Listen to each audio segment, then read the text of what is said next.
Peringatan, jika mau nonton video durasi panjang, segera tutup video ini dan pindah ke versi recap per 5 atau per 10 chapter. Jika belum ada video versi recap terbaru, tunggu aja sampai angka chapternya mencapai syarat recap. Itu aja, terima kasih.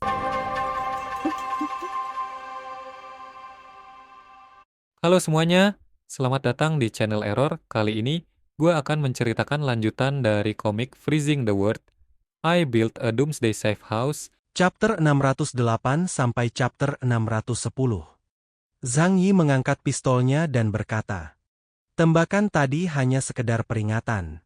Sue Miao segera menyampaikan pemikirannya kepada Ye He dan Lu Yinghao. Kemampuannya sangat aneh. Dia bisa menyerap seranganku, dan aura di ruang dimensi asing itu membuatku takut. Setelah Lu Yinghao mendengar pernyataan Sue Miao, dia berkata dengan suara yang dalam, "Biar ku coba." Kabut racun berdarah.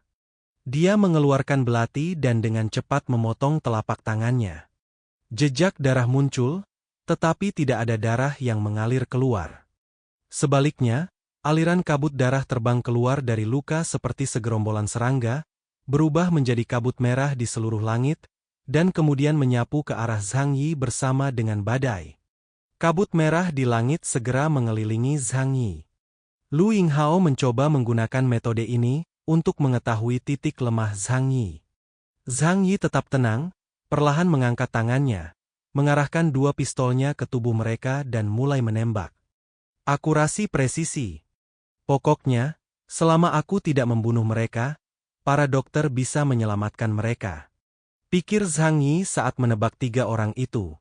Peluru yang ditembakkan dengan cepat bagaikan hujan badai, membuatnya sulit untuk dilawan. Sue Miao, Ye He dan Lu Yinghao. Mereka berpencar unut menghindar dan menyerang Zhang Yi. Untungnya, ketiganya telah ditingkatkan adrenalinnya oleh Lu Yinghao, membuat kecepatan reaksi mereka cukup cepat. Oleh karena itu, meski mereka lolos dari tembakan ronde pertama, tetapi dia tetap saja merasa malu. Aku tidak percaya dia tidak punya titik lemah. Selama kita menemukan titik lemahnya, kita bisa menggunakan bayangan untuk menahannya. Kata Ye He tidak mau menyerah. Di bawah kakinya, bayangan hitam itu berkedip-kedip, seperti roh jahat yang menunggu kesempatan. Baili Changqing menggelengkan kepalanya tak berdaya saat melihat pemandangan itu. Bodoh sekali, mereka tidak tahu kalau kode kemampuan Zhang Yi dalam informasi resmi adalah pertahanan mutlak, dan kemampuan mereka bertiga hanyalah membuang-buang waktu Zhang Yi. Liang Yu menatapnya. Lalu bagaimana? Baili Changqing, melihat ke lapangan pertarungan lalu berkata, "Dalam tim Tianshen, Sue Miao adalah asasin jarak dekat yang menggunakan kekuatan badai.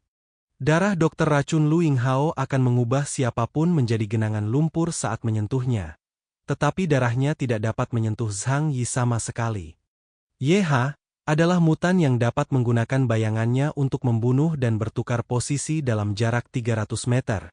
Secara teori, ia juga seorang asasin. Menghadapi pertahanan mutlak Zhang Yi, mereka bertiga hanyalah target Zhang Yi, dan mereka tidak bisa bersembunyi darinya." Bang! Bang! Bang! Cahaya peluru dari pistol Zhang Yi terus melesat menyerang, dan ketiga orang itu menghabiskan seluruh tenaga mereka hanya untuk menghindari lintasan peluru. Hormon adrenalin seperti stimulan. Ia lebih seperti stimulan yang ditingkatkan yang dapat meningkatkan kemampuan komprehensif seseorang untuk sementara waktu. Namun, harga yang harus dibayar adalah setelah efek obatnya hilang, tubuh akan berada dalam kondisi yang sangat lemah. Sekarang, peluru Zhang Yi seperti memaksa mereka untuk minum obat secara berlebihan. Sialan! Tidak ada cara untuk menghindarinya, dan tidak ada cara untuk mendekatinya. Monster macam apa dia? Apakah dia benar-benar tidak punya titik lemah? Pikir Ye sambil berlari menghindari tembakan Zhang Yi. Efek adrenalin akan segera hilang, berhati-hatilah. Teriak Lu Yinghao. Ketiga orang itu tidak pernah berhubungan dengan Zhang Yi sebelumnya. Jika mereka telah menonton pertarungan antara Zhang Yi dan Wu Di, mereka akan memiliki pemahaman tentang kemampuan Zhang Yi. Di mata Baili Changqing, Liang Yu dan lainnya, pertempuran ini sangat lucu. Mereka bertiga, Yehi seperti tiga monyet, melompat-lompat untuk menghindari serangan peluru Zhang Yi. Setelah berlarut-larut begitu lama dan masih belum menyelesaikan ketiganya, Zhang Yi benar-benar mengeluarkan air dari Samudra Pasifik. Ucap Liang Yu merasa merinding melihat Zhang Yi bermain-main dengan Yehi dan yang lainnya. Setelah beberapa waktu situasi berubah, Sue Miao adalah orang pertama yang tertembak. Kakinya tertembus peluru perak, meninggalkan lubang peluru transparan dari depan ke belakang. Ah! Dia menjerit kesakitan dan langsung jatuh ke tanah. Zhang Yi mengarahkan senjatanya ke kepalanya, lalu menembaknya. Setelah itu peluru melesat di telinganya. Sue Miao sangat ketakutan hingga ia berkeringat dingin. Tidak, cukup, aku menyerah. Aku menyerah. Teriaknya sambil mengangkat tangan. Dia hanya ingin mendapatkan keuntungan dari Zhang Yi, dan tidak berniat untuk benar-benar bertarung dengan Zhang Yi. Jadi ketika semua tidak berjalan baik, dia langsung menyerah. Melihat Sue Miao menyerah, Yehi dan Lu Yinghao menjadi cemas. Sebagai anggota terlemah di tim Tianshan, Lu Yinghao tahu bahwa situasinya tidak dapat diubah dan dengan tegas menyerah. Kapten, aku menyerah. Aku memang bukan tandinganmu. Dia mengangkat tangannya dan dengan patuh mundur ke pinggir lapangan. Yehi menggertakkan giginya dan mengutuk, tidak berguna. Di bawah kakinya, bayangan itu berputar dan berubah bentuk sesuka hatinya. Lalu menggunakan pertukaran posisi antara tubuh manusia dan bayangan itu, untuk secara akurat menghindari peluru Zhang Yi satu demi satu. Melihat itu, Zhang Yi tidak dapat menahan diri untuk tidak sedikit memujinya. Seperti yang diharapkan dari anggota tim Tianshan tingkat menengah, dia cukup cakap.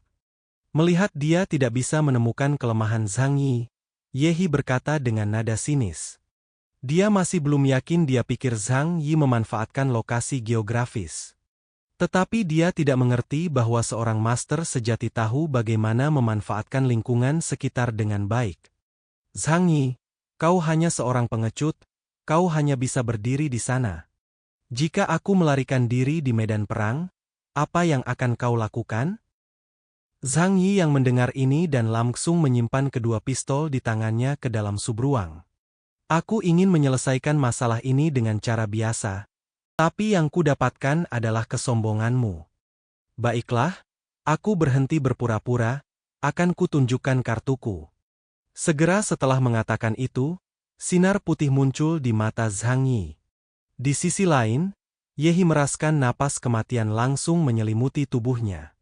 Lapisan keringat putih terbentuk di punggung Yehi. Dia dengan cepat menggunakan bayangannya untuk menggerakkan tubuhnya sejauh 300 meter. Tetapi Zhang Yi dengan cepat merespon. Matanya masih mengunci Yehi. Kamui, kata Zhang Yi mengaktifkan kekuatannya. Mata kanan Zhang Yi tiba-tiba terbuka. Di depan penglihatannya, ruang silinder besar langsung terdistorsi. Tanpa suara, sebuah lubang besar terbuka di dinding tempat latihan. Dirancang khusus untuk pelatihan alien, beton semen bertulang tebal itu seperti lumpur, dan ditembus melalui lorong selebar 3 meter. Yehi berdiri di sana dengan pandangan kosong, dan kematian berlalu begitu saja. Dia merasakan hawa dingin di kepalanya, dingin yang menusuk tulang. Zhang Yi menatapnya dengan dingin. Haruskah kita lanjutkan? Yehi jatuh, lututnya lemas, tatapan matanya kosong, dan dia kehilangan pikirannya sejenak. Namun sebuah ide muncul dalam pikirannya. OMI, siapa yang memberiku keberanian untuk menantang Zhang Yi? Bahkan tekanan yang diberikan bos kepadaku tidak sekuat yang diberikan Zhang Yi. Udara di tempat itu tampak membeku, tetapi keheningan itu dipecahkan oleh gelak tawa yang keras di luar tempat itu. Hahaha, lihat kepala Yehi, hahaha. Wu Di memegang perutnya, menunjuk Yehi dengan satu tangan, dan meletakkan tangannya di lengan Baili Changqing sambil tertawa. Yehi sedikit bingung, tetapi segera dia menyadari ada sesuatu yang salah. Tanpa sadar ia mengulurkan tangan untuk menyentuh kepalanya, namun terasa sangat licin. Rambutnya dipotong oleh Zhang Yi. Rambutku! Teriak Ye histeris. Bagaimanapun, dia adalah pria tampan dan memiliki banyak penggemar wanita di kota Blizzard. Sekarang Zhang Yi telah memotong rambut yang paling ia sayangi. Bagaimana ia akan keluar untuk bertemu orang di masa mendatang? Zhang Yi berkata dengan dingin, lelucon ini berakhir di sini. Orang itu. Dia menatap Lu Yinghao. Lu Yinghao berkata dengan jujur dan sopan. Kapten Zhang, apa yang Anda inginkan? Dia menatap Lu Yinghao lalu berkata, anak baik, kau berubah pikiran cukup cepat. Bawa kedua orang ini ke bawah dan beri mereka perawatan. Baik, jawab Lu Yinghao. Ye Hi memegangi kepalanya dengan ekspresi putus asa di wajahnya. Zhang Yi tidak memiliki rasa kasihan sedikit pun terhadap mereka. Mulai sekarang, kau bisa keluar dari Tengu Squad kapan saja, dan keputusanku tidak akan berubah. Ye Hi mendongak dan menatap Zhang Yi. Dia membuka mulutnya untuk mengatakan sesuatu, tetapi mengingat apa yang telah dia lakukan, dia tidak bisa. Tanpa diduga, badut itu ternyata aku. Pikirnya meneteskan air mata. Baili Changqing masih memberinya muka, jadi dia datang dan membantu Ye Hi berdiri. Lalu dia membantu mereka bertiga keluar dari tempat pelatihan. Jangan terlalu tertekan, kau masih sangat tampan. Aku kenal seorang dokter yang sangat ahli dalam mengobati rambut rontok. Pada saat ini, para anggota tim jubah hitam memandang Zhang Yi dengan ekspresi kagum. Kekuatannya lebih hebat dari yang kukira. Pertahanannya tidak hanya mutlak, tetapi serangannya juga langsung tak terkalahkan. Pikir Wu Di sambil menatap Zhang Yi dari jauh. Zhang Yi menatap mereka dan berkata dengan sangat lugas. Meskipun pasukan Tengu hanyalah tim sementara dan mungkin akan dibubarkan setelah berhadapan dengan kelompok Eclipse, kau tidak boleh mencoba bersikap tidak bermoral seperti orang-orang itu. Ingat, selama tim ini ada, aku adalah kaptennya. Jika ada yang membuatku tidak senang, aku akan membuatnya semakin tidak senang. Suasana di tempat kejadian menjadi jauh lebih serius. Zhang Yi telah membuktikan kepada mereka melalui Ye Hi dan ketiga orang lainnya, bahwa dia bukanlah seseorang yang bisa dianggap remeh. Tim Tianshan sebelumnya telah gagal dalam misi mereka untuk menaklukkan Eclipse Moon, dan 8 orang, termasuk kapten mereka, telah tewas. Aku tidak berpikir kalian merasa lebih baik dari mereka. Jika kalian tidak ingin mati, kalian harus menghadapi masalah yang akan kita hadapi dengan sikap yang paling serius. Baili Changqing mengangguk. Dia berdiri tegak dalam postur militer standar. Baik, Kapten. Kami sudah menyadarinya. Zhang Yi mengangguk, kesadaran memang yang terbaik, tetapi tidak perlu berkorban dengan sia-sia. Aku akan berusaha sebaik mungkin untuk melindungi nyawa semua orang selama pertempuran. Waktu tindakan belum diketahui, dan rencana tindakan juga perlu diputuskan berdasarkan kemunculan Eclipse Moon. Wakil Kapten Baili adalah pakar di bidang ini. Selama masa ini, aku harap kau dapat memperkuat pelatihan anggota tim dan tidak mengendur sedikit pun. Baik, Kapten, kata Baili Changqing. Zhang Yi menghampiri Baili Changqing memegang bahunya dan berkata, sedangkan untuk kami bertiga, kami butuh beberapa pelajaran privat. Baili Changqing tertegun sejenak, lalu menjawab, aku dapat melatihmu secara individu, tetapi apakah itu akan memengaruhi ritme keseluruhan tim di medan perang? Zhang Yi tersenyum, itu bukan masalah besar, bantu saja kami berlatih dengan baik. Oh, ada hal lain lagi yang aku perlu bantuanmu. Zhang Yi mendekat, lalu berbisik, bla bla. Mengerti? Jawab Baili. Baili Changqing menatap anggota lainnya lalu berkata, kalian lanjutkan saja latihan harian kalian dulu. Kapten dan aku ada urusan jadi kami harus pergi sebentar. Yang Xin, Liang Yu, kalian ikut kami. Setelah beberapa waktu, Zhang Yi dan yang lainnya tiba di arena seni bela diri. Zhang Yi memegangi bahu Baili Changqing, tersenyum dan berkata, terima kasih atas kerja kerasmu hari ini. Baili Changqing melirik Liang Yu, tersenyum, tidak masalah, kita semua akan menjadi rekan satu tim di masa depan, dan kita harus selalu saling membantu. Zhang Yi mengangguk. Kalau begitu, Yang Xinxin dan aku akan mengawasi dari lantai 2. Kami serahkan tempat ini padamu. Dia membawa Yang Xinxin pergi dari arena seni bela diri. Tempat itu segera ditutup. Sebagai kapten investigasi, Zhang Yi sekarang memiliki wewenang untuk mengajukan pembukaan arena seni bela diri. Lapangan seni bela diri dengan cepat berubah menjadi area yang luas dengan radius 5 km. Baili Changqing dan Liang Yu adalah protagonis pertunjukan seni bela diri ini. Benar saja, Zhang Yi ingin Liang Yu bertarung dengan Baili Changqing untuk menilai sejauh mana kekuatannya saat ini. Di lapangan seni bela diri Liang Yu dan Baili Changqing bertarung sengit. Aku tidak menyangka akan melihat analisis data mereka secara nyata. Ucap Zhang Yi yang melihat pertarungan dari kursi penonton. Apa yang dikatakan analisis data? Tanya Yang Xinxin yang berada di sampingnya. Liang Yu, pengguna kemampuan peningkatan, senjata pedang panjang, kecepatan A1, kekuatan A1, keterampilan S1, nilai kemampuan 6.800 poin.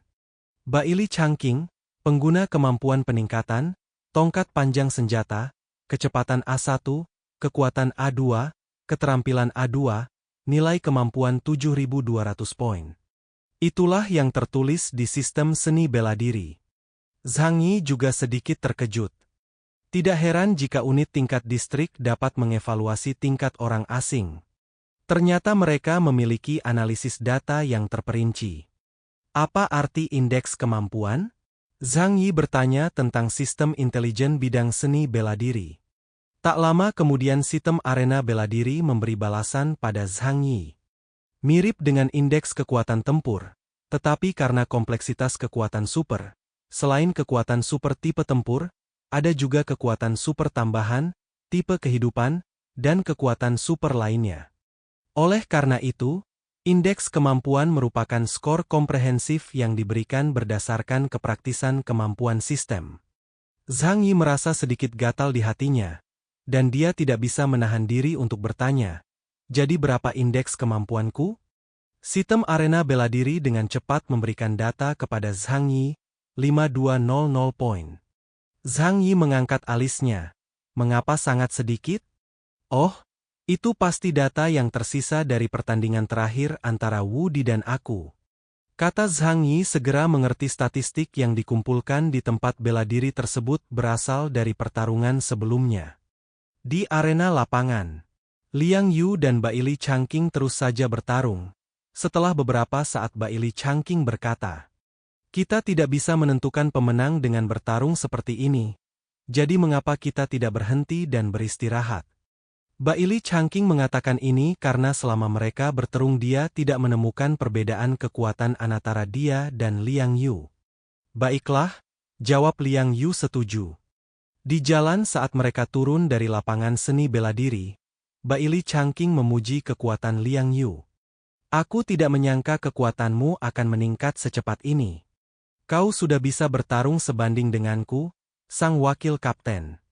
Kekuatanmu seharusnya setingkat dengan wakil kapten." Liang Yu tersenyum, "Terima kasih. Sejujurnya, dulu ketika aku belum mendapat pelatihan apapun, mungkin aku bukan lawanmu." Zhang Yi mengangguk dan menatap Liang Yu. Senyum di matanya tak terhentikan. "Hebat. Akhirnya aku punya seseorang yang bisa kuandalkan untuk membantuku." Dari bawah Baili Changqing melambai dan berkata pada Zhang Yi, "Kapten, jika tidak ada yang lain, aku akan pergi dan menyiapkan hal-hal yang kau perlukan untuk pelatihan." Zhang Yi melihat ke bawah dan tersenyum. "Oke, terima kasih atas kerja kerasmu," jawab Zhang Yi lalu Baili Changqing pun pergi meninggalkan arena seni bela diri. Kemudian, setelah Baili Changqing pergi, Zhang Yi menanyakan Liang Yu secara spesifik. "Bagaimana perasaan MU saat melawan dia kali ini? Apa kau yakin menang?" Karena penilaian yang diberikan oleh sistem cerdas arena seni bela diri, indeks kemampuan Liang Yu lebih rendah dari Baili Changqing. Liang Yu tidak menjawab pertanyaan ini secara langsung. Dia hanya melirik pedang latihan panjang tanpa mata di tangannya dan berkata dengan ringan, "Pedang ini tidak praktis." Pada waktu berikutnya, di tempat pelatihan, Zhang Yi merumuskan rencana pelatihan untuk tim Tengu. Para mantan anggota tim Jubah Hitam berlatih seperti biasa, karena volume latihan harian mereka tidak menurun. Ketiga Yehi yang telah pulih setelah dirawat menemukan Zhang Yi. Mereka telah melihat kekuatan Zhang Yi dan sepenuhnya yakin. Yehi memimpin, dan mereka bertiga membungkuk 90 derajat kepada Zhang Yi. Kapten, mohon maaf atas kekasaran kami sebelumnya. Kami berharap dapat bergabung dalam misi dan membalaskan dendam Kapten Deng dan rekan-rekannya di tim Tianshan. Zhang Yi menatap ketiga orang di depannya tanpa berkata apa-apa. Mereka bertiga membungkuk 90 derajat seperti ini selama 10 menit penuh. Bahkan prajurit yang terlatih dengan baik pun berada di bawah tekanan psikologis yang berat. Kemarin aku memberimu hukuman berat. Apa kau yakin? Tanya Zhang Yi. Yehi dengan cepat menjawab, kami yakin. Dia segera mengeluarkan pengakuan itu dari tubuhnya. Itu adalah surat permintaan maaf yang sangat panjang, lebih dari 10 halaman, semuanya ditulis tangan. Ini kesimpulanku. Zhang Yi tidak membaca surat itu. Dia menyilangkan tangannya ke badan dan berkata, saat menjalankan misi, demi kemenangan, aku akan mengorbankan nyawa kalian tanpa ragu. Apakah kalian yakin ingin ikut? Ketiga orang itu berkata serempak, asal kami bisa menghancurkan Eclipse Moon, kami rela mengorbankan nyawa kami. Zhang Yi tersenyum. Baiklah, sekarang kembali ke tim dan lanjutkan pelatihan. Baik, ketiga orang itu menjawab serempak. Kemudian chapter 608 sampai chapter 610 pun berakhir. Kata-kata hari ini adalah diundur 7 bulan kemana anak orang cari biaya hidup. #Jerry Berdasi. Jangan lupa klik tombol like dan tinggalkan komentar kalian guys. Jangan biarkan kolom komentar kosong. Kalau kalian punya kritik dan saran, ketikkan di kolom komentar. Itu aja. Adios.